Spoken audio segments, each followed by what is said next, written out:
O Banco de Portugal já está a testar uma ferramenta de inteligência artificial para aumentar a supervisão sobre os influenciadores digitais financeiros, ou finfluencers. A notícia levanta desde logo uma questão fundamental. Por que precisam estes influencers de maior vigilância? Bom, estes criadores de conteúdo democratizaram, por um lado, o acesso ao conhecimento financeiro nas redes sociais, através de vídeos com dicas práticas de investimento ou de poupança. Por outro lado, muitos deles usam este ambiente virtual de comunicação imediata e de proximidade para prometer ganhos fáceis, em pouco tempo, com informações às vezes pouco rigorosas e falta de transparência. Tudo isto sem terem muitas vezes formação na área das finanças e promovendo instrumentos financeiros de enriquecimento rápido a troco de patrocínios que nem sempre são assumidos. A crescente influência destes criadores de conteúdos, não habilitados para prestar aconselhamento financeiro e sem a credenciação exigida pela CMVM, Comissão do Mercado de Valores Mobiliários, tem seduzido milhares de seguidores e potencia decisões mal informadas que podem ter consequências duradouras. E face a estes desafios, o regulador CMVM mostra-se vigilante e preocupado. O Banco de Portugal aumentou a supervisão aos influenciadores que vendem instrumentos financeiros sem assumirem o patrocínio. E também a DEC Proteste tem alertado para um controlo mais apertado às recomendações dos finfluencers. Muito bem, eu sou Aurélio Gomes e hoje aqui no Pode Pensar, o podcast Ideias para Consumir da DEC Proteste, vou refletir sobre este tema com os meus convidados. Tenho antes que dizer uma nota, tenho de referir que nenhum dos 6 finfluencers que foi contactado pela DEC Proteste para estar aqui hoje se mostrou disponível. Sendo assim, tenho comigo Francisca Guedes de Oliveira, administradora do Banco de Portugal. Bem-vinda, Francisca. Obrigada.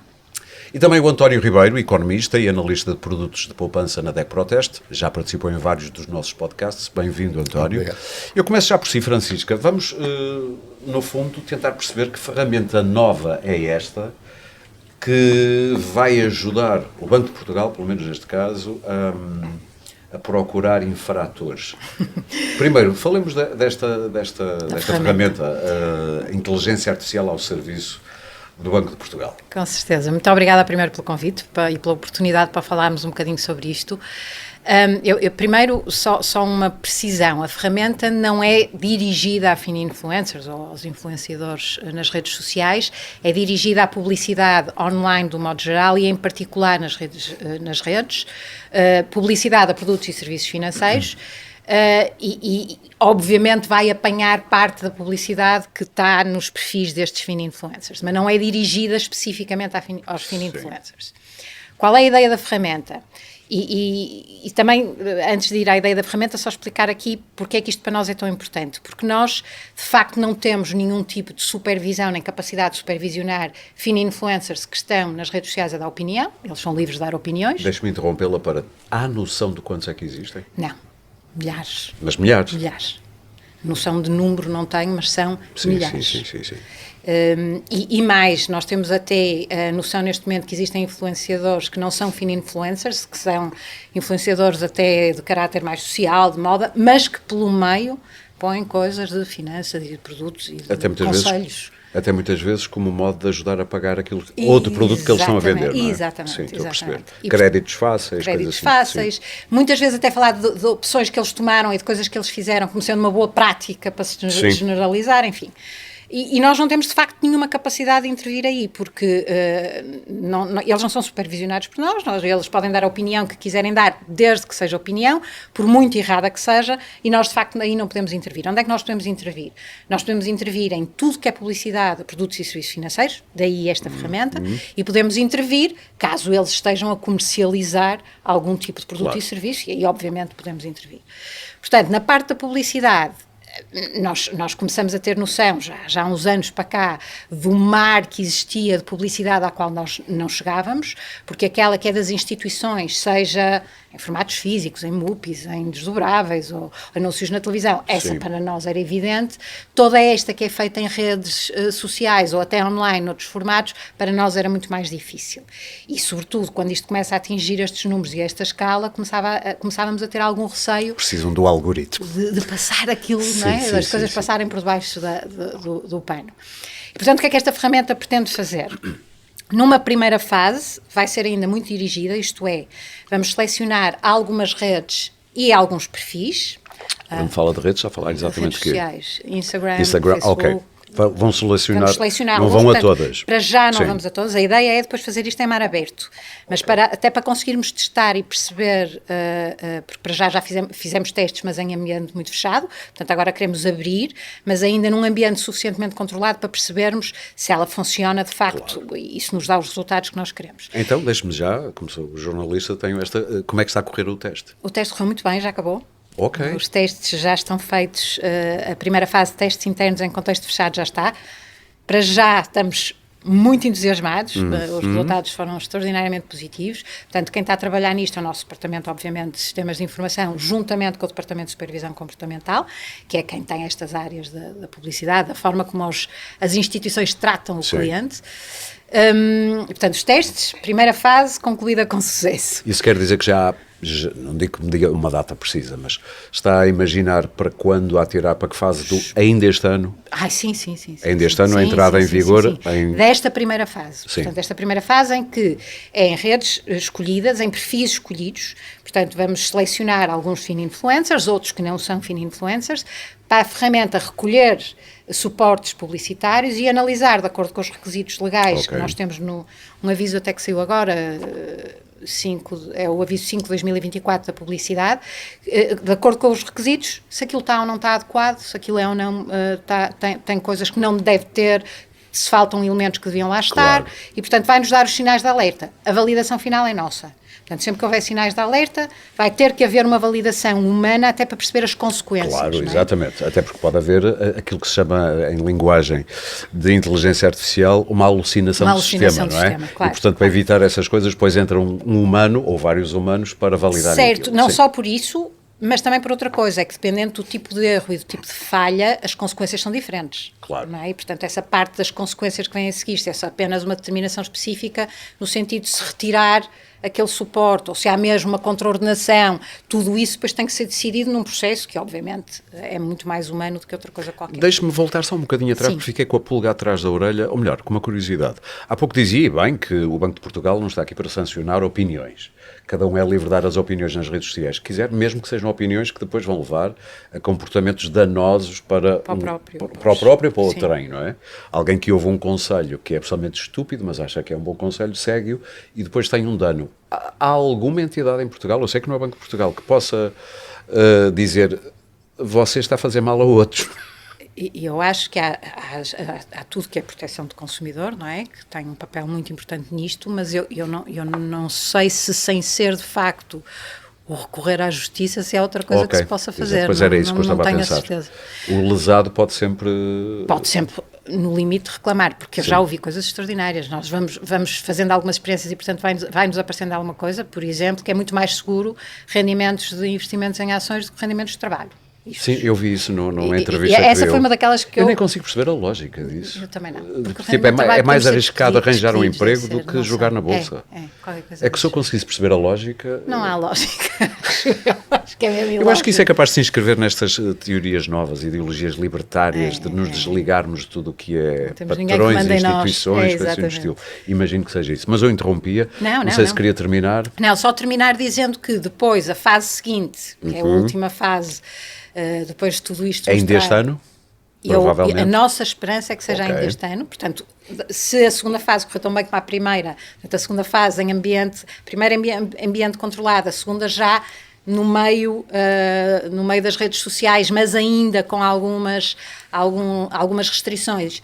A nossa ideia depois é fazer isto em mar aberto. É, portanto, pôr a ferramenta a correr e ver o que é que vai acontecer. E tentarmos que vá acontecer. Eu acho curioso, e é uma pergunta para os dois, mas depois também quero ouvir o António. Acho curioso, como eu disse na introdução, nós convidámos também finfluencers, convidámos 6. Ninguém se mostrou disponível, com várias desculpas e razões, para estar aqui. Leem nisto, já agora só para terminar, já que estava com a Francisca, vê nisto algum sinal? Não sei. Não quero fazer processo de intenções. Não quero fazer qualquer tipo de avaliação. Mas sorriu. Eu sorrio muito. António. Sim, eu acho que há aqui algum receio Nesta altura, a ferramenta do Banco de Portugal ainda é muito recente, a maior parte deles não sabe o que é e, portanto, se calhar não se quiseram sujeitar a qualquer coisa incerta. Portanto, Sim.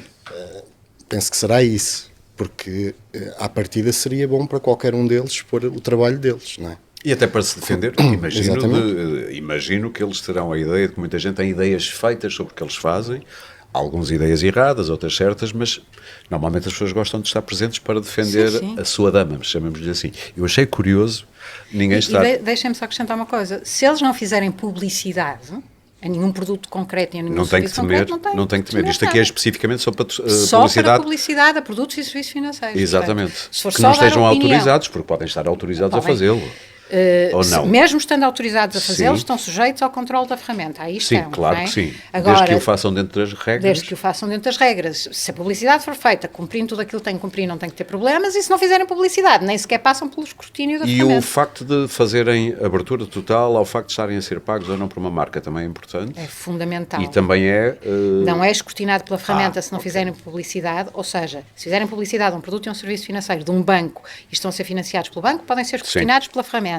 Se só forem financiados sem fazer publicidade específica, aí não passam pela ferramenta, mas se for detectado que estão a ser financiados sem serem explícitos, aí nós também podemos interferir. Muito bem. Fica claro para quem nos está a ver e a ouvir.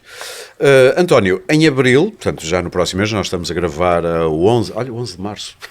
Lembrei-me agora do verão quente. Estamos a gravar a 11 de março de 2025. Em abril, a DEC Proteste investe, cumpre 30 anos ao serviço da literacia financeira. Primeiro, uma reação ao saberem deste novo instrumento do Banco de Portugal, que está em teste ainda, mas que já está a correr bem. Da nossa parte é completamente positivo, porque neste momento os influenciadores digitais é uma selva, em que toda a gente pode fazer tudo, dizer o que quer a nível de conselhos, são patrocinados por entidades financeiras, alguns deles. E, portanto, entidades financeiras, só para as pessoas terem uma noção, um banco, por exemplo? Um banco dos grandes bancos. Uma corretora. Sim. Eu já vi também aplicações financeiras que conduzem, depois a gente não sabe para que produtos e onde é que estão sediados. Por vezes podem ser em paraísos fiscais e as pessoas nem sabem como é que vão ter lá depois. Há imensos esquemas que nós temos visto. Eu vi recentemente também no Instagram. De repente podemos ter uma pessoa que está aí a vociferar contra um político que soube que tem contas offshore e de repente ele também tem-se a perceber. Pode ser, pode acontecer perfeitamente. Sim, eu estou-me a rir, não tem piada nenhuma, mas enfim. Há uns tempos vi um Michael qualquer coisa, depois tinha um número a seguir, que dizia que tinha ganho 6 milhões aos 26 anos e tinha a carteira dele para mostrar às outras pessoas. Não era bem para mostrar, era para vender e a gente sabe lá qual é que era a metodologia dele. Claro. Portanto, aquilo provavelmente não era nada correto. Portanto, há aqui muita incerteza na informação. Normalmente essa é uma das grandes prestada. cenourinhas que essa gente, esses finfluencers usam, que é o enriquecimento muito rápido, não é? São os ganhos rápidos, sim, o rendimento fácil, Pois. Iludem sempre com ideias de como chegar à reforma aos 40 anos, por exemplo, já vi isso, ou como conseguir uns milhões com ETFs ou com criptomoedas. Isto é muito, muito frequente. Qual é o alvo preferencial dessas pessoas? É a faixa etária mais jovem, que são aquelas que estão nas redes sociais e também são mais fáceis de trabalhar. E depois há aqui uma ideia nos influencers, que é, eles desvalorizam o conhecimento e dão mais crédito à opinião, ao comentário. Não há aqui, e nem sequer ao longo prazo, porque qualquer economista ou qualquer analista financeiro sabe que uma boa estratégia é uma estratégia de longo prazo, claro, diversificada, com vários produtos analisados. E neles não existe nada disso. Mas isso integra-se um bocadinho numa ideologia que anda por aí hoje em dia, que é descredibilizar a ciência, descredibilizar as instituições, o saber, a escola da vida é que é importante, e isso existe basicamente. Não só nos influencers, mas nos outros influencers. Sim. Aliás, todos os dias nós vemos, por exemplo, influenciadores digitais a dizer como é que devem educar os filhos com coisas que não têm nada a ver com que os psicólogos dizem, ou com outras coisas. Todos os dias nós vemos isso nas notícias. E isso leva-nos à literacia. Não vamos à literacia sensolato, mas à literacia financeira. Há um estudo muito recente que eu detetei isto. Parece que, em termos gerais, Portugal até nem está muito mal em termos de literacia financeira.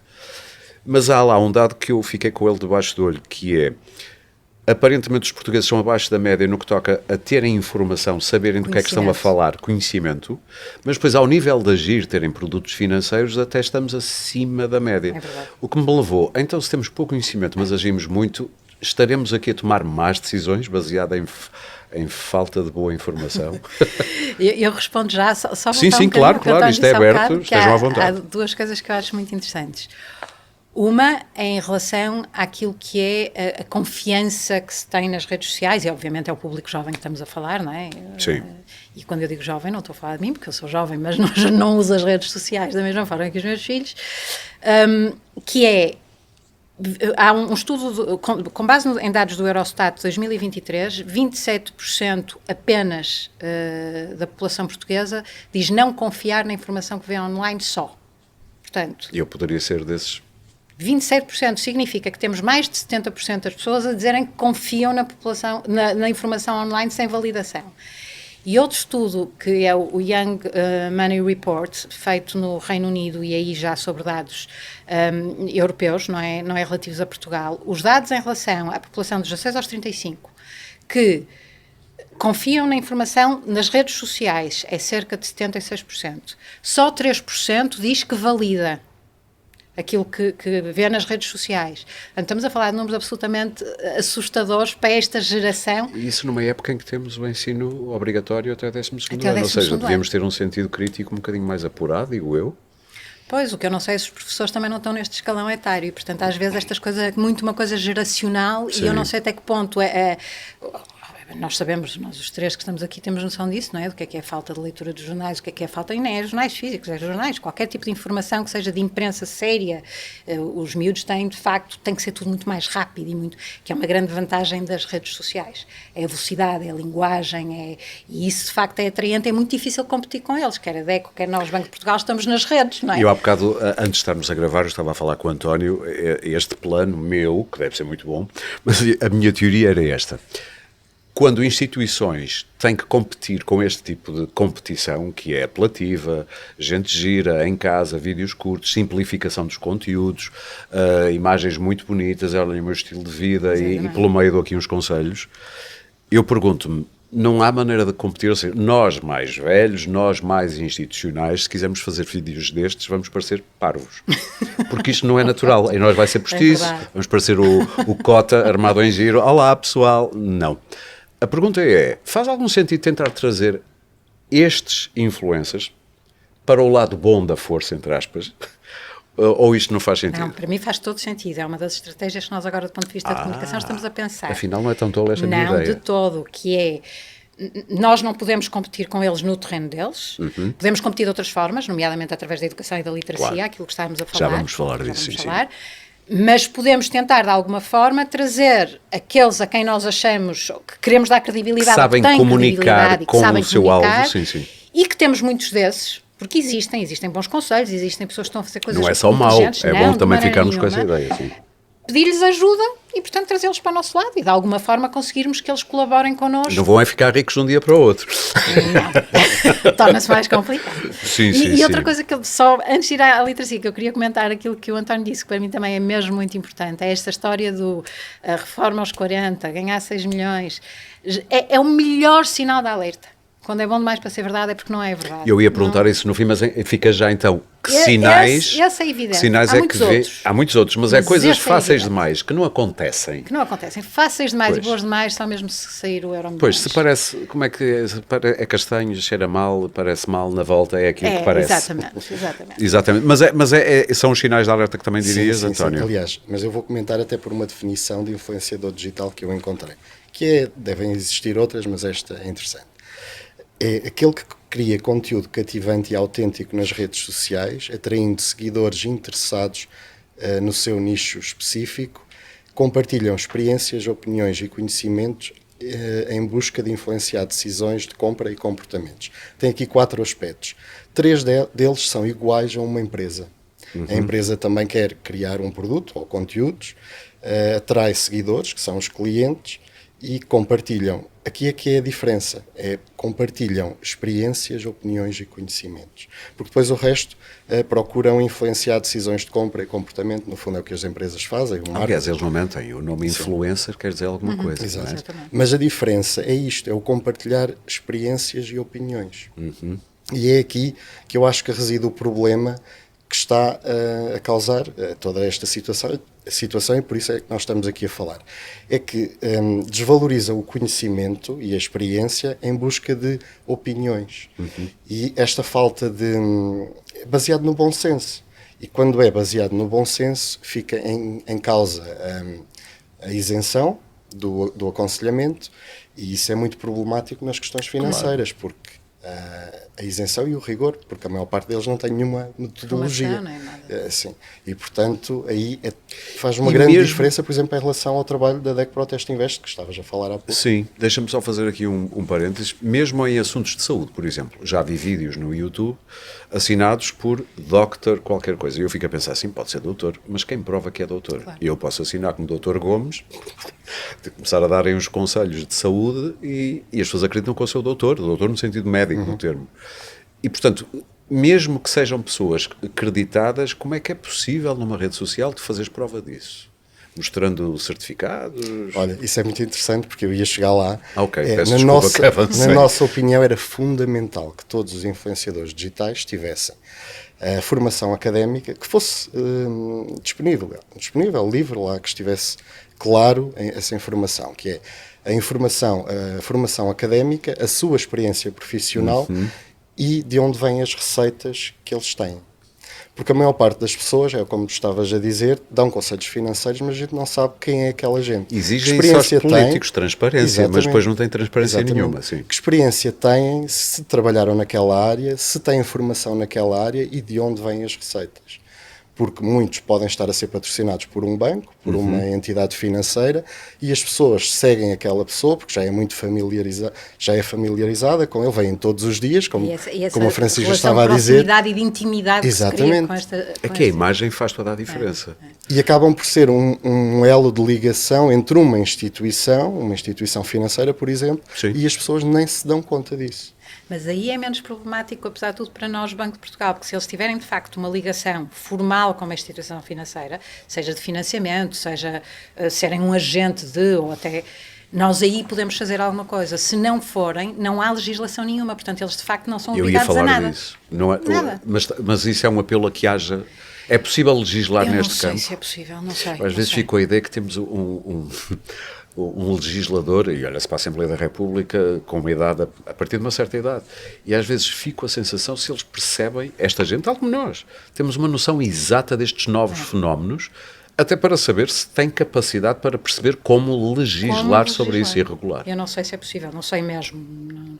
Acho que é difícil, mas não existe legislação, portanto... Mas a DEC Protest não baixa os braços. Eu ouvi dizer que estava a ser preparada pela Comissão Europeia uma legislação para os influenciadores digitais.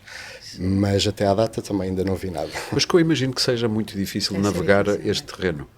Ainda para mais, estamos num tempo em que se apela tanto à desregulação. Há muita gente interessada em que não haja regras de nada e os mortos que ficarem pelo caminho, as pessoas que vão à falência pelo caminho, são produtos do sistema. Exatamente. Mas há malthusianos. Exatamente.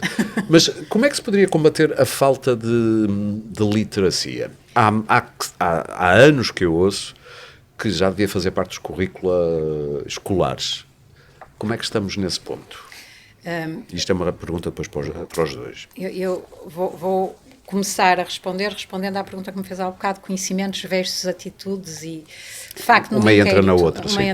De facto, do ponto de vista do inquérito que foi feito, saiu relativo a 2023, nós estamos acima da média no indicador global, mas quando separamos em conhecimentos, comportamentos e atitudes, estamos mal nos conhecimentos e estamos bem relativamente aos Era aquilo que eu estava a falar. Tomamos decisões... Isso. Baseado em fraca informação? Eu acho, mas é a minha opinião, de tudo que eu tenho lido sobre o assunto, que nós somos um povo culturalmente avesso ao risco. Sim. E conservador nas decisões. E um indicador disso, por exemplo, é que, apesar de tudo, 63% da população continua a dizer que a sua principal fonte de aconselhamento é o gerente da sua conta no banco. Portanto, apesar de tudo, ainda há aqui um conservadorismo na forma como nós nos comportamos. O que nos pode proteger de algum modo também. e protege, não é? Sim. Dada a falta de conhecimento, apesar de tudo, não nos comportamos mal, digamos assim. Eu sempre ouvi dizer, podes não saber, mas deves saber a quem perguntar. Isso, então, Não é? é uma das coisas que nós batalhamos, que é, o conhecimento é fundamental. Eu não tenho dúvida nenhuma que a única maneira de nós conseguirmos massificar o conhecimento é na escola, e é em idade escolar, por todos os motivos, pela capacidade de absorção de conhecimento, por estarem todos sentados e não terem outro remédio, até mesmo que eu vi. E é um conhecimento que normalmente fica. E é um para conhecimento sempre, não é? que fica. Sim. E deve ser ainda por cima evolutivo, como se faz com a matemática, não é? Vai-se complexificando, começa-se Sim. cedo e vai-se até aos 18 anos. Está a falar de que idades? Logo aos 5, 6? Eu começava com os 5 anos. Ok. Nós lançamos agora o guião para o pré-escolar, de literacia financeira, e é a idade em que é tudo que nós temos, os estudos que nós temos, nomeadamente um estudo da OCDE que nos diz que para começar tem que ser antes dos 7 anos, para as coisas começarem a fazer aquele crescimento Claro. que nós queremos. E há pessoas interessadas em saberem mais para poderem ensinar? Eu acho que há. Em relação agora à segunda parte da pergunta, eu acho que há interesse dos professores. Nós temos tido uma adesão muito grande a estes guiões. Nós já temos para o secundário, já temos para o primeiro e segundo ciclo e agora para o pré-escolar. O que ainda é muito... depende da vontade dos professores, porque isto está no ensino obrigatório, porque já está na cadeira de cidadania, só que é um módulo dentro de vários módulos, em que os professores podem gerir em que ano dão, como é que dão, muitos vão chutando para a frente porque não é uma área que eles têm tanta facilidade. Está dependente de uma decisão mais musculada do Ministério da Educação ou está dependente também de decisões, porque as escolas também têm alguma autonomia, dependente de quem gere cada escola e cada pessoa, cada diretor achará o que lhe apetecer? Neste momento, Sim. é assim que funciona. Depende Ok. muito mais da escola e dos professores Do que um Ministério. do que do Ministério. Sim. O Ministério, de facto, conseguimos que tornasse obrigatório este módulo, mas que ainda é uma coisa, eu acho, um bocado incipiente, mas tem agora uma iniciativa piloto em 7 escolas, no secundário, de uma cadeira de literacias, e que inclui a financeira, mas, por exemplo, a mediática, que eu acho que nestas coisas das redes sociais a literacia É muito mediática é importante também. fundamental. Claro. E a ideia é fazer um piloto 11º e 12º para depois tentar que a cadeira se torne obrigatória, pelo Sim. menos a este nível do secundário. E aí já não é uma questão de decisão da escola, Sim. é uma questão de obrigatória. António, isto é uma luta antiquíssima, já falamos disto várias vezes da DEC Proteste. Sim, de facto, noutros episódios já falámos da literacia financeira, desta questão. Mas eu queria ainda voltar um bocadinho atrás, porque falaram há pouco de que o gestor de conta era o que nos salvaguardava ainda em relação a estas questões. Eu não quero falar de uma coisa que até pode ser complicado, mas todos nós temos na cabeça o que aconteceu no Banco Espírito Santo. E foram gestores de conta que aparentemente... não é só só fazer isso. um parênteses, eu não disse que salvaguardava, eu disse que mostrava um certo conservadorismo ainda da atitude dos portugueses quando diziam que o banco e a pessoa que está no banco era o seu principal fonte de conselho. Sim. Não disse que eles salvaguardavam. Até porque é uma fonte interessada. Pois, a questão é essa, Claro, é que no fundo claro, há algumas vale a pena semelhanças dizer. com o influenciador digital. Temos que acreditar que 99% são pessoas honestas e querem o nosso Sim, bem, sim, sim. mas... Sim. A questão é que eles são representantes daquela instituição. Claro, e portanto, dos os interesses dessa conselhos deles instituição, sim. até podem ser os melhores dentro daquela instituição, mas não são os melhores do mercado. Portanto, não têm uma visão global do mercado a nível de qualquer O categoria de gestor da produtos. conta dirá o que nós temos de melhor dentro do portfólio Daquele daquela produto, instituição exatamente. financeira ou daquele banco. Não vai dizer-nos, olha, mas vá aqui ao lado, tem uma Por coisa isso é que melhor. nós, exatamente, interessante. É mais mas por isso é que interessante. nós defendemos que o consumidor tem sempre que comparar, tem sempre que procurar outras fontes de informação. E vocês não aí se entram, limitar, o vosso papel é seja importante. ao gestor de conta, seja ao influenciador digital, portanto tem sempre que comparar o mercado. E aí é que eu vou ligar ao trabalho que a DEC Proteste tem feito Claro. ao longo destes 30 anos, em que existe a linha financeira e existe este aconselhamento e este trabalho na área financeira. Posso já interromper-te? Sim. Poderá aqui alguém estar a dizer, mas qual é a diferença entre eu estar a ouvir os vossos conselhos e estar a ouvir um influencer financeiro? A questão é mesmo essa, é que hoje em dia nas redes sociais e sobretudo para as novas gerações, eles veem tudo como tudo igual. Portanto, nós damos conselhos financeiros, os outros também, mas se calhar um influenciador digital está mais presente na vida deles, aparecem vários outputs e, portanto, conhecem muito mais do que o trabalho de um analista financeiro ou de uma entidade de defesa do consumidor. Por isso, eu vou dar um bocadinho, enfim, um resumo do que é que a DEC Proteste Invest faz e que diferencia dos influenciadores digitais. Portanto, além de darmos conselhos financeiros, temos vários analistas financeiros e especialistas de cada uma das áreas, portanto, não é só uma pessoa a falar sobre aquele tema, temos muitos recursos financeiros. Funciona por consenso, sim, ou cada um dos especialistas tem uma área específica. Sim. É especializado. No meu caso, eu falo de poupança, mas tenho colegas que falam de fundos de investimento e macroeconomia, tenho outro que analisa ações, outro de criptomoedas e assuntos mais, enfim, se calhar mais atuais, mais modernos. Mas pronto, são vários especialistas, cada um de uma área diferente. Pessoas que estudaram, pessoas que têm diplomas, sabem do que estão a falar. Não é apenas fazer um vídeo giro e dizer uma coisa que me apetece. Exatamente. E depois temos recursos, portanto, além das revistas financeiras, bases de dados, que seguimos e acompanhamos os produtos, fazemos análises de mercado, comparamos os vários produtos, intervimos diretamente no mercado, por exemplo, através de negociação de protocolos. Somos também consultados quando existem mudanças de legislação. Nós usamos muito a DEC para estas consultas. Pronto. E tem conseguido vitórias, eu diria. Sim, olha, eu já agora aproveito para lembrar um dos primeiros trabalhos que eu fiz quando cheguei cá, já foi há 20 anos. Meu Deus, quem diria? Aliás, já estou há 25, mas esse trabalho foi há cerca de 20 anos. Que era, na altura havia depósitos que se chamavam Super Rendimento 24, Depósito 20, era uma selva. Os bancos podiam fazer tudo no nome na designação dos produtos bancários. E então eu recolhi todos esses depósitos, fiz uma comparação, eram quase 2 dezenas. E mostrei que aquele número que existia no nome do produto não correspondia ao rendimento efetivo do produto. Que geralmente o rendimento depois era 1, 2, 3%. Ganhaste inimigos na altura, imagino. Se calhar dos bancos, sim, mas isso já estou habituado. E pedi, obviamente, à entidade reguladora, neste caso era o Banco de Portugal, que era necessário uma legislação que corrigisse esta situação. E a verdade é que, passados 6 meses, surgiu uma legislação em que os bancos não podiam colocar designações de produtos bancários em que o número não correspondesse ao verdadeiro rendimento do produto.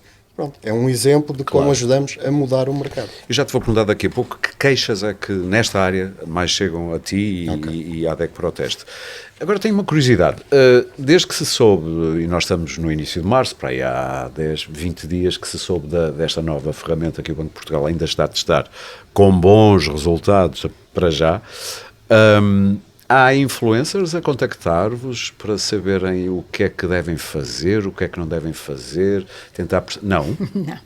Não. Eu diria que era boa ideia, não? Mas não. Nós tivemos...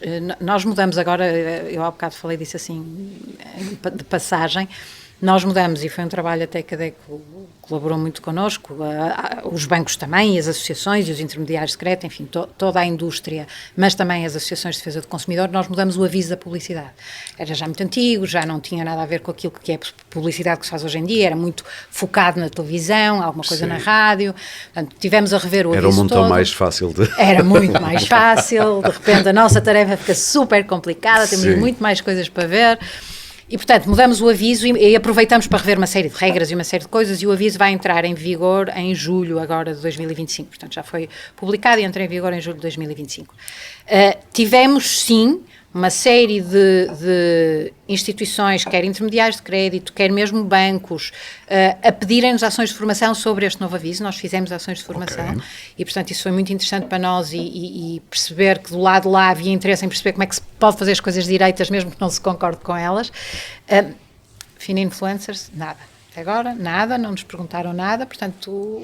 Eu às vezes acho que essa gente, tal como dá conselhos para uma bolha, também funciona numa bolha e provavelmente nem sabem que o Banco de Portugal, não sei se estou a fazer, na volta também é impenetrável, pois a informação exterior é impenetrável àquela bolha. Eu acho que o futuro vai ser esse, todos em bolhas, incomunicáveis provavelmente. Eu nem tenho a certeza se alguns deles, alguns que podem cair sob o espectro deste novo aviso e que podem ser apanhados nesta ferramenta, não tenho sequer que eles tenham a completa noção de que aquilo que fazem muitas vezes é publicidade. Eu não tenho a certeza muito bem o que é que lhes passa pela cabeça. Sim, eu estou a perceber, porque aquelas cabeças funcionam com conceitos muito diferentes dos nossos. E dito isto, eu estou a generalizar, e acham eu não muito gosto bem, de se eu estou a falar de uma marca que ela me pague. Sim. Sim. É quase e que não é conflito de interesses. Sim, exato. E eu não, Por isso mais é que uma a vez, literacia é tão importante muito, para explicar estas coisas. Eu só quero fazer este disclaimer, que eu não gosto muito de generalizações, porque há influencers que fazem as coisas bem feitas e há muitos deles. Mas a maioria, minoria, que ideia não que tenho tem? noção, mas sei que há muitos que fazem coisas bem feitas e sei que há muitos que fazem as coisas muito mal feitas. Já lhe chegaram queixas ao Banco de Portugal, pessoas de que tipo? O que é que diria que é o que acontece nas redes de mais grave? É as pessoas seguirem conselhos que se mostraram falsos e que fizeram coisas que depois não deram como os criptomoedas. resultados. Os cripto e aí ainda por cima nós temos um problema que além do mais não é completamente a nossa área de supervisão. Sim. Mas a maior parte das queixas nós não podemos fazer nada. Vai ser repartida a supervisão, o MICA vai ser publicado agora, o regulamento, mas vai ser repartida, mas vai ter uma grande parte, vai estar na CMVM. Não lhe parece que era melhor centralizar, como é que eu ia dizer isto? Eu sei que são várias competências diferentes e a MVM tem o seu, não queria dizer a sua quinta, que parece que estou aqui a criticar, mas não é isso, mas tem o seu campo, o Banco de Portugal tem outro, centralizar... Ainda temos a Associação de Seguros e Fundos de Pensões. Exatamente, que tem a ver com os seguros e por aí fora. Não faria sentido juntar isto tudo, porque depois, na prática, neste mundo digital, é difícil, não é? tudo se mistura, não é? Há países que têm um modelo de um único supervisor na área financeira e é uma discussão que em Portugal tem tido algum eco. Mas não lhe parece? É outro podcast, ok. Mas estávamos a falar das principais... É muito isso, é as falsas promessas, é as pessoas...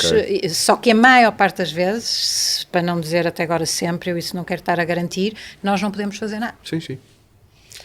É assunto de polícia, basicamente. É assunto de polícia. E a ADEC Proteste, qual é a tua experiência, António? Pois esse é que é um problema, é que também não chegam assim, pelo menos que eu tenha conhecimento, não têm chegado assim grandes queixas relacionadas com isso, mas é um problema que é, se chegarem, nós já tivemos lesados da banca, se começarmos a ter lesados... Tu disseste que este é um país de lesados? Acho que foste tu, não foste? Se nós tivermos agora os lesados dos influenciadores digitais, a quem é que nos podemos queixar? Porque existe um vazio legal muito grande em relação a esta atividade comercial, porque é uma atividade comercial, com características muito específicas, e de facto a quem é que nos podemos queixar? E o mais engraçado é que muitos desses influenciadores muitas vezes têm como ideologia criticar a banca institucional, a bolsa e esses poderes, para depois poderem fazer o mesmo, mas num terreno em que depois é muito difícil, desregulado, em que é que nós podemos depois atuar sobre a banca, fazendo novas regulações para evitar que aconteça o que já aconteceu. Com esta gente não é possível. E muitas vezes até podem desaparecer, porque alguns, nós quando pensamos em influenciadores digitais, temos em mente aqueles que toda a gente conhece, que são figuras públicas, mais ou menos. Mas agora existem alguns que não são. Basta pagar a conta e desaparecem. Basta pagar a conta e desaparecem. E, entretanto, já levaram pessoas para, lá está, para paraísos fiscais, para aplicações, para outros produtos, que têm, depois acabam por ter, ou não ter, eventualmente podem desaparecer, mas como é que se podem queixar? São casos de polícia, sempre. E depois é um bocadinho complicado até porque descredibiliza o próprio sistema financeiro. As situações de fraude, quer nos influencers, quer outro tipo de fraudes, toda a gente conhece a história do Olá Pai, Olá Mãe no WhatsApp e coisas semelhantes. Sim. E agora com a inteligência artificial isto é ainda muito fácil. Mais, não é? Ainda ontem recebi um aviso para não atender chamadas que não saiba com sim, porque o sim depois é gravado e pode ser usado como a minha voz para dar ordens de outra coisa qualquer. Exatamente. E o problema, nós recebemos algumas queixas, é que as pessoas acham que os bancos têm a responsabilidade de devolver o dinheiro. Por exemplo, nesse Olá Pai, Olá Mãe, em que se faz uma transferência, a pessoa dá a ordem de transferência, o banco tem que fazer a transferência. Claro. Não é? E, portanto, cria uma insegurança e uma descredibilização do sistema que para nós depois é muito mais complicado. Eu conheço gente que desinstalou apps dos bancos por causa de histórias que andam por aí já com inteligência artificial, em que receberam chamadas. Fazem schemes completos das chamadas do número da gestora de conta, por exemplo, então, que é os ghost. phishings, os smishings. Exatamente. A voz que ouvem é igual à que estavam habituados a ouvir da gerente. Inventam uma história do outro lado, a pessoa dá os códigos porque não sei quê, porque está a confiar que a chamada é do banco. Aurélia, depois e o afinal problema não era. É que quando se faz a autenticação forte e nós damos tudo aquilo que é os elementos de autenticação forte, a responsabilidade passa a ser nossa, deixa de ser do banco. Sim. Porque claro. o banco tem a obrigação de exigir a autenticação forte em tudo aquilo que faz, são 2 de 3 elementos.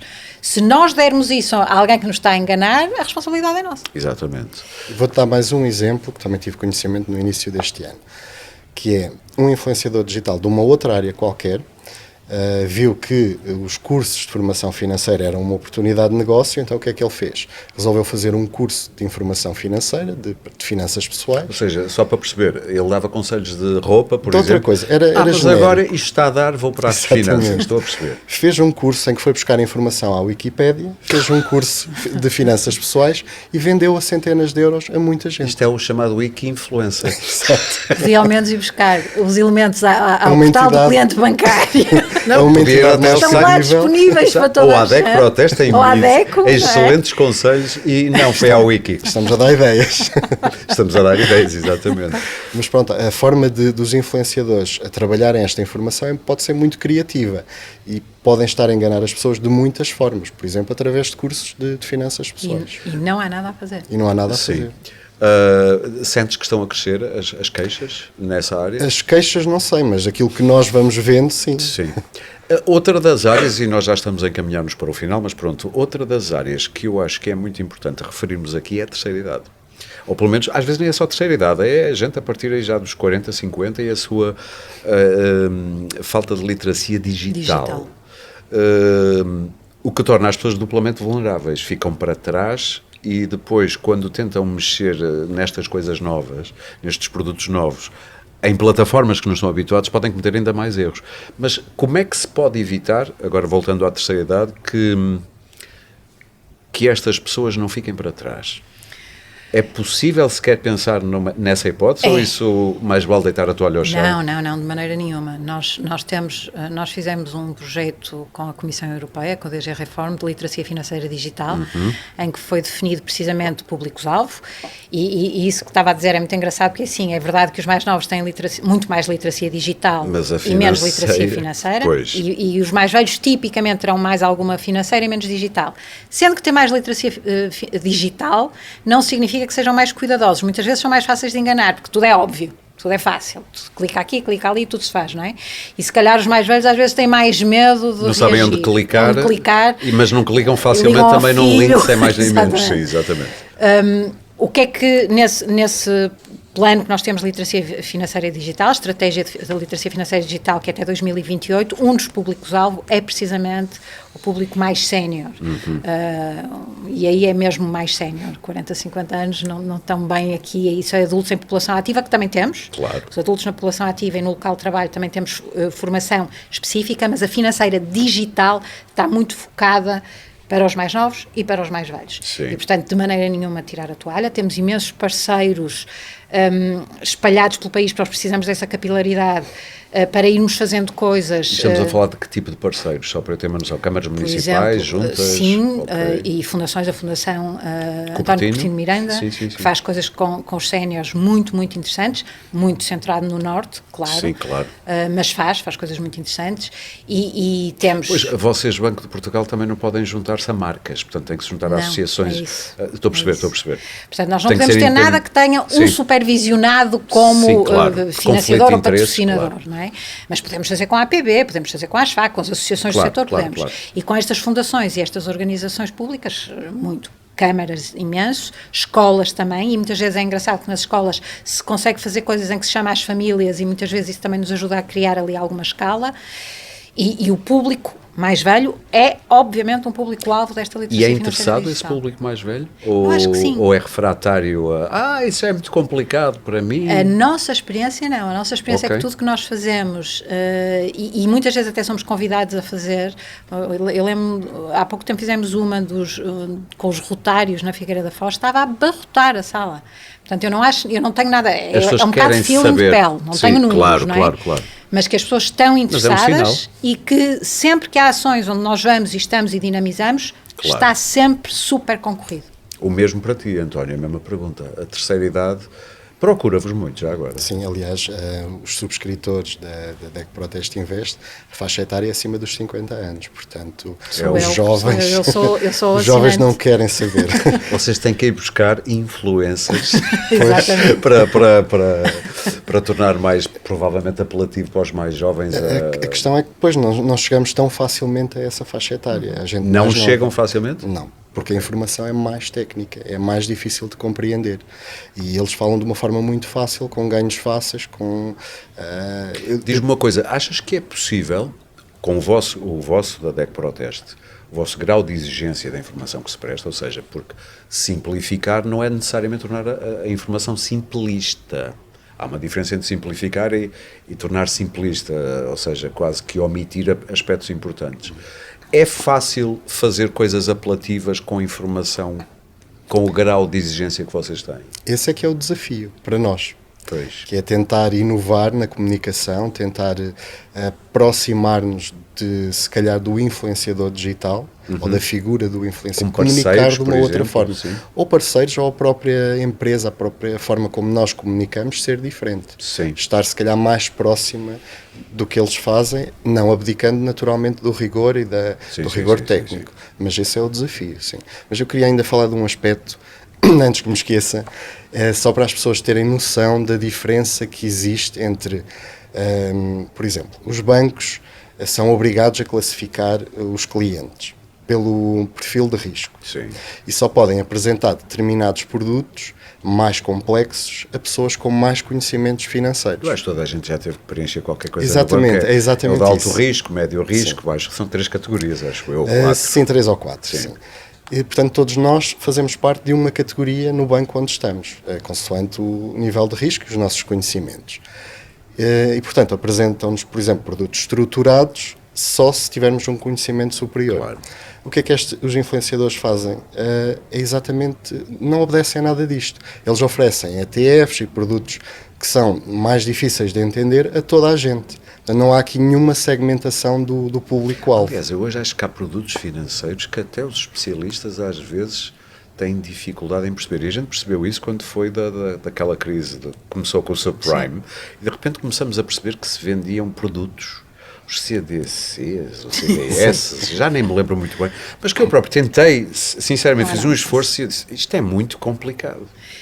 Porque se aposta no futuro contra ilusões e futuros. Exato. E eu acho que aqui algumas coisas são importantes. Em relação à proximidade e à linguagem, ao simplificar sem ser simplista, eu não sei se vocês conhecem os nossos vídeos, o hashtag Fica a Dica, é um bocado essa tentativa.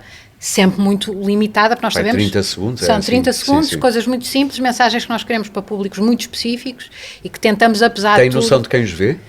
Temos noção de quem os vê, temos noção que é geralmente, quando sai um vídeo Fica a Dica, é o mais visto nas redes do Banco de Portugal. Portanto, isso, apesar de tudo, já é bom. Nada comparado com o que é visto nas outras redes, mas de qualquer forma, mas devagarinho, já não é mau. Sim. Isso era uma das coisas que eu acho que é interessante. Portanto, acho que apesar de tudo se consegue fazer esse esforço. Outra coisa que eu acho que é muito importante para os jovens, até às vezes o que simplificar a linguagem é a mensagem ser relativamente curta.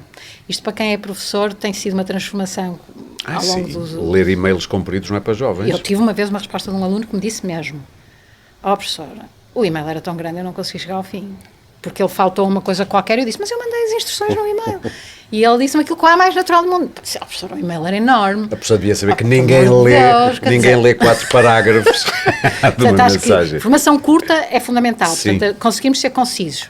Mas eu percebo o problema do António. Às vezes não é fácil descrever um produto financeiro em 30 segundos sequer, quanto mais em um minuto ou 2, não é? Às vezes não é fácil descrever um produto financeiro, ponto. E muitas vezes, e tens razão, porque muitas vezes nem os próprios gestores de conta entendem como é que eles são feitos tecnicamente, o que é que está por trás. Por exemplo, quando são produtos financeiros complexos, que são indexados, têm fórmulas de cálculo indexados a índices de ações, ou mesmo a ações, ou a variáveis. Há muito ato de fé quando a gente subscreve algumas coisas. Há muito, olha, vamos esperar que tudo corra bem. Porque eles estão criados de forma a que aquilo não dê o rendimento máximo, só que está lá um rendimento máximo que serve para fins comerciais. Que serve para vender. O gestor diz, isto pode render 5 ou 10%. Mas a gente sabe que em 99% dos casos que não vai lá chegar. Sim. E esse é um dos conselhos que nós damos sistematicamente, que é não fazer, investir, comprar, subscrever nada que não se perceba o que é. Sim. Se tem dúvidas, podem-nos estar a vender como parecendo a melhor coisa do mundo. Não se faz, porque nós temos que ter noção, nós temos que ter uma adequação completa àquilo que é o nosso perfil de risco, aos nossos hábitos de gastos, isso eu diria que é o princípio, e coisas que têm que ser já. A urgência. A urgência também isso é outro sinal, não é? Outro sinal de aviso. É quando diz, tem que ser já hoje porque isto amanhã já está fechado. Isso é tão Então bom. vou esperar por amanhã. Sim, sim, sim. Pois, é melhor esperar por amanhã, não é? E ainda há outro aspecto, os analistas financeiros são obrigados, que dão conselhos financeiros, são obrigados a registro na CMVM. Portanto, nós para darmos conselhos financeiros, Aliás, publicamente, temos a CMVM tem uma lista de analistas financeiros habilitados para dar conselhos. que não chegam a 2 dezenas no mercado nacional. No entanto, 2 dezenas são 20. Exatamente. Para quem já não se lembra desta unidade. No entanto, qualquer destas pessoas pode dar conselhos financeiros livremente, online. Destas, os finfluencers. Dos finfluencers. Sim. E ninguém lhes diz nada e não precisam de acreditação nenhuma, não precisam de certificação nenhuma. O que é que o poder legislativo está à espera para legislar, na tua opinião? Essa é a grande questão, deveria existir uma legislação que regulasse esta atividade. Não só os influencers, mas todos os influenciadores digitais, e depois haveria regras específicas para os que estão na área financeira, porque é uma área mais delicada. Isto parece a conversa, desculpa, entre a medicina e as terapias alternativas. Sim. Isto parece um bocadinho a mesma conversa entre gente habilitada com conhecimentos para dar conselhos e depois gente que aparece a dizer, eu também sei. Mas tenho que confiar que sabes. É porque grande parte dos influenciadores digitais, aquilo que eles dizem são bitites. Essa é uma grande frase. Essa é uma grande não frase. São conselhos, eles não fazem estudos de mercado, eles não comparam os produtos, eles não analisam quais é que são. Não fazem trabalho de casa, não vão ver estatísticas, não vão ver estudos feitos por outros. É um bocadinho o que eu penso e o que eu sinto, é isso? Eu já vi influenciadores digitais virem buscar dados à DEC Proteste Invest. Roubam-vos. Mas não é conselhos muito específicos do produto A, B ou C, porque isso eles não podem fazer, a maior parte, ou não poderiam. Mas já vi a nível de outras coisas, sim. Muito bem. Estamos quase no fim, e eu costumo fazer sempre isto no fim dos nossos podcasts, que é uma ronda última para dizerem que vos apetecer aquilo que queriam ter dito e acabaram por não dizer, ou qualquer reforço que queiram fazer. Francisca? Começo eu. Dizer que, na minha opinião, a solução para isto tudo, eu acho que se tem que legislar, acho que se tem que regular e acho que se tem que tentar, de alguma forma, ter alguma supervisão. Nós, a CMVM, temos que conseguir entrarem aqui de uma forma diferente, mas a base disto tudo é fácil falar com a CMVM? Fácil. Banco de Portugal? Ok. Temos uma relação, então, nesta Desculpa, parte da literacia... fazer esta pergunta. Não, nesta parte da literacia financeira, nós, a CMVM e a ASF, trabalhamos muito próximo. A dos seguros. A dos seguros. Portanto, os 3 diretores da supervisão comportamental que temos esta área da literacia, trabalhamos muito juntos e temos, aliás, o Plano Nacional de Formação Financeira, que é dos 3. Claro. E, portanto, é facílimo e tem sido muito próximo o trabalho e até já lhes fizemos a apresentação desta ferramenta da publicidade para ver como é que isto se pode também escalar para as áreas deles. A CMVM teria todo o interesse em ter uma ferramenta destas para as suas competências. Para as suas competências. Exatamente. Que não tem a ver só com a publicidade enganosa ou não, encapotada. Inclusive tem a ver com esta história da certificação de quem dá conselhos ou não dá conselhos de investimento. Mas isso aí então é que os influencers vão ter... Para usar uma palavra como bitite, vai piar fino. Mas temos partilhado imensa informação com eles e já fizemos uma demonstração e, portanto, trabalhamos muito junto com eles. Mas, para mim, a base é conhecimento. Pois. E, portanto, eu acho que... Mas no mundo do imediatismo, o conhecimento implica esforço, implica tempo, e as pessoas acho que andam com muito pouca pachorra, para usar mais uma palavra. É verdade, mas eu acho que nós temos que estar sempre a bater na mesma tecla, dar sempre, porque... Repetir até conseguir um até resultado. A exaustão, porque Sim. eu acho que aquilo que nós falamos, não é? Nós temos todos os sinais de alerta que são evidentes, as coisas muito urgentes, as coisas muito fáceis, as coisas com ganhos muito rápidos, esta ideia de que o influencer, seja ele qual for, é meu amigo, porque eu o vejo todos os dias em casa, a acordar, a tomar um pequeno almoço... E não conseguir ter essa distância, esse pensamento crítico. E depois impor-nos algumas regras. Não faço nada sem saber o que é que estou a fazer, informo-me e procuro validação, pelo menos de outra fonte, antes de tomar uma decisão. Não tomo decisões por impulso. É muito fácil estar no sofá de casa e clicar no botão. Não o faço. E, portanto, isto só se consegue incutir se houver educação. E educação é desde o início, é desde os pequeninos e é na escola. Um bom conselho também é ser associado da DEC Proteste, porque é independente de tudo e de todos. Há pessoas que acham, já me vieram, pois, mas eles recebem subsídios. Não recebem.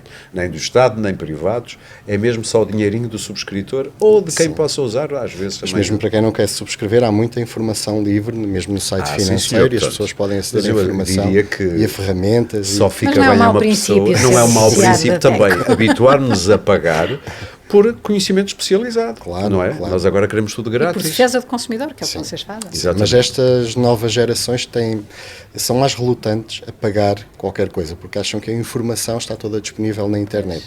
E o problema é que a informação nem toda é rigorosa.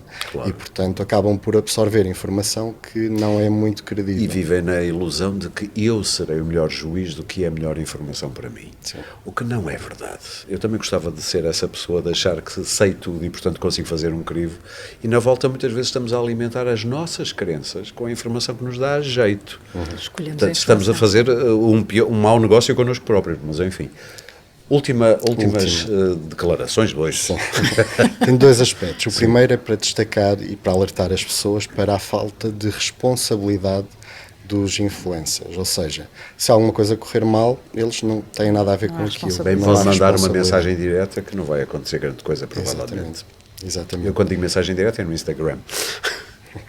Portanto, eles são muito pregadores de ganhos fáceis, mas depois, se a coisa não correr bem, já não é nada com eles.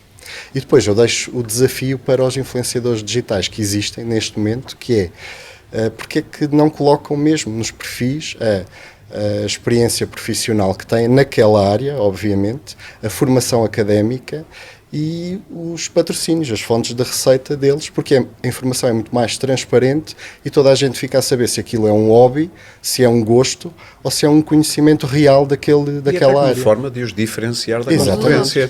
Exatamente. Muito bem, muito obrigado aos dois. Muito obrigado. Foi importante esta reflexão que nos deram a oportunidade de fazer os nossos convidados em conjunto e obrigado também a quem nos seguiu. Quem quiser saber mais sobre este tema pode, como sempre, consultar o site da DEC Proteste em dec.proteste.pt/invest. Ali pode consultar várias recomendações de especialistas sobre investimentos e poupança, bem como esclarecimentos de dúvidas para questões relacionadas com os vários produtos financeiros disponíveis. Há também a linha telefónica do Serviço de Informações da DEC Proteste, que pode e deve ser usada para pedidos de esclarecimento em matéria de direitos do consumidor, e já agora pode apontar aí ao 218-410-858. De resto de sempre, este podcast pode ser subscrito e seguido em Spotify, Apple Podcasts, SoundCloud, YouTube ou qualquer plataforma de podcast que utilize no seu telemóvel ou computador e também em deco.proteste.pt. Este episódio teve a coordenação editorial da Filipe Amoroso, a produção da Sandra Borges, o som é da Índio, com a sonoplastia de Guilherme Lopes, a imagem é da Master Shot. O Pode Pensar da DEC Proteste regressa em breve com mais ideias para consumir.